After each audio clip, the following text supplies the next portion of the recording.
All right, let's look at an example of a Le Chatelier's principle question, something that you could expect to see either on a homework or on an exam. So I'm going to write out the question and then we'll work through it.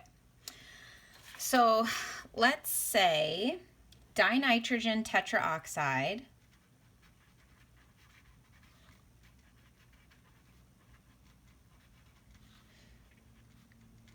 is in equilibrium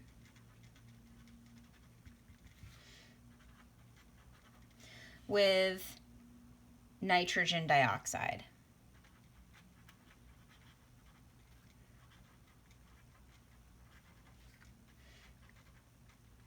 This reaction produces 92 kilojoules of energy.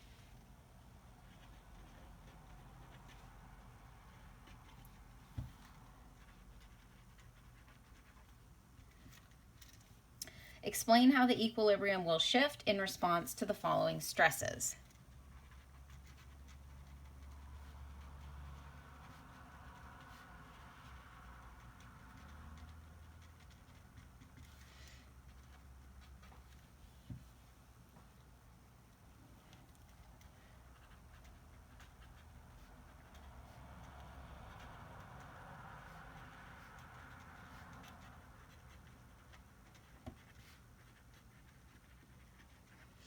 Okay, so let's say A, concentration of the dinitrogen tetraoxide is increased.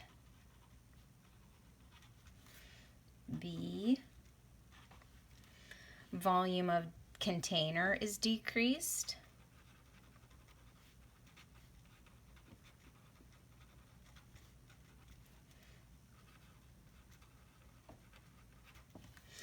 Let's say C, nitrogen dioxide concentration is increased.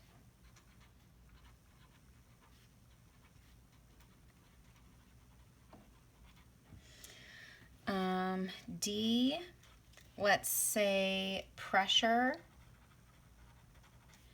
is decreased. And E,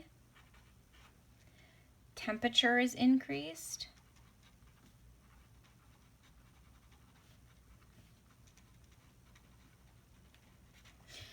And let's say F, a catalyst is added.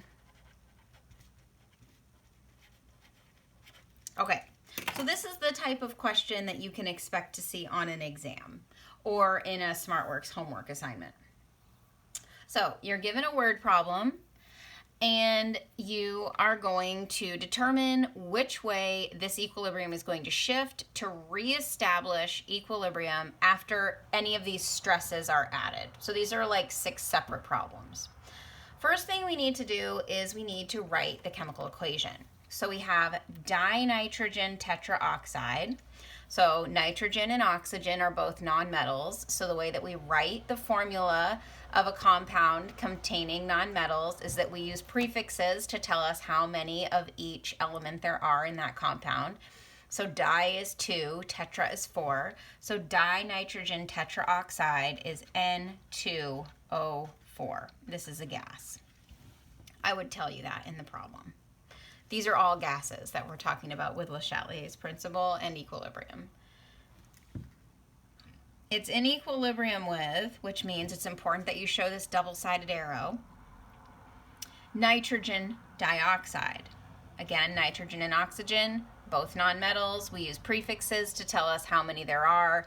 Remember, if it's the first nonmetal in the compound, you do not need to use the prefix mono to tell you there's just one of them. So nitrogen dioxide means there's 1 nitrogen and 2 oxygens. Again, also a gas. Something else to pay attention to is whenever you are writing chemical equations from word problems like this, is you always need to make sure that that equation is balanced. And this one is not, because I have 2 nitrogen, 1 nitrogen, 4 oxygen, 2 oxygen. So I have 2 moles of the nitrogen dioxide. The other information that's given to us is it says that this reaction produces 92 kilojoules of energy or heat, it could say. If it produces energy, that means heat is a product. That means this is negative 92 kilojoules. So I would expect you to be able to get this information from these 2 sentences, this one sentence. So now that we've established this, now we can see how the equilibrium is going to shift in response to the following stresses. So we're going to go through each of these one at a time. Okay, so what happens if the concentration of the dinitrogen tetraoxide is increased? So this is a reactant. If we increase the concentration of a reactant, it's going to shift the equilibrium to the products. All you would need to do is show one way of indicating this. You could draw the arrow, you could say shift to the products, you could say it favors the forward reaction. They all are this equally correct. I'm just going to show the arrow. Okay, so that's A. We increase the concentration of the reactant. We are going to reestablish equilibrium by shifting the equilibrium towards the products. Okay, let's look at B. It says the volume of the container is decreased. So remember the rule says if we decrease the volume of a container, that's the same thing as saying we've increased the pressure on this reaction.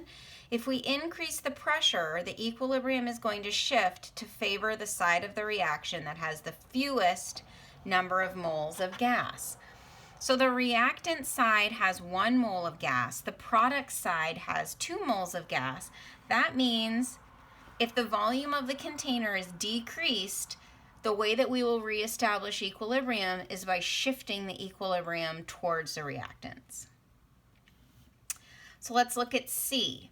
What happens if the concentration of nitrogen dioxide is increased?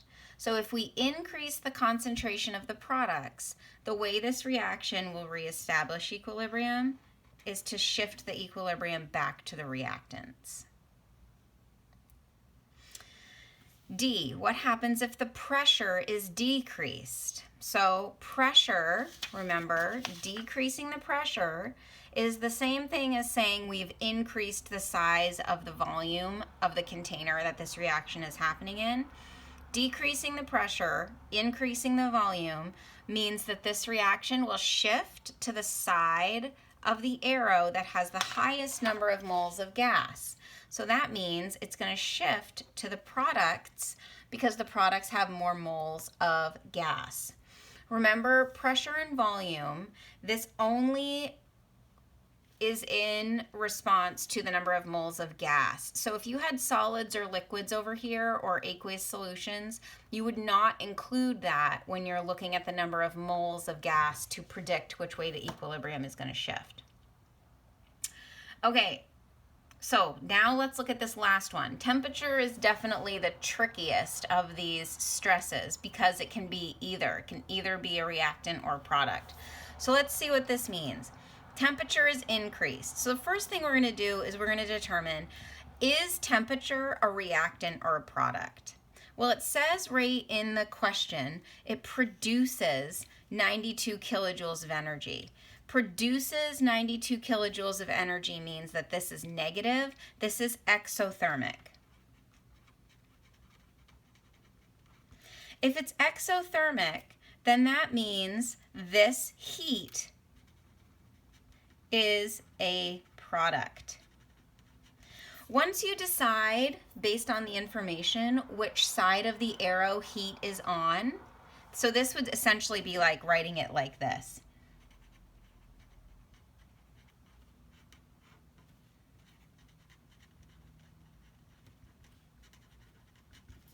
This is the same thing, plus 92 kilojoules of heat.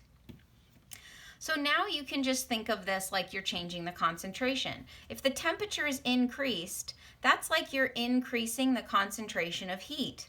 If you increase the concentration of a product, that means you are going to shift the equilibrium back towards the reactants. So temperature, you can only determine how changing the temperature is going to affect your equilibrium after you've determined what side of the reaction heat is on, and you tell that by the information in the question if it's an exothermic reaction or endothermic. This is exothermic and delta H is a negative number. The last stress is a catalyst. So if a catalyst is added, we are going to increase the rate of the forward reaction at the same magnitude that we will increase the rate of the reverse reaction. So this will cause no shift. The reaction will happen faster, but it will not affect the equilibrium of this reaction. So there's lots more of examples for determining how stresses will affect the equilibrium, and this is an example of kind of the level of what I'll expect you to be able to do on an exam.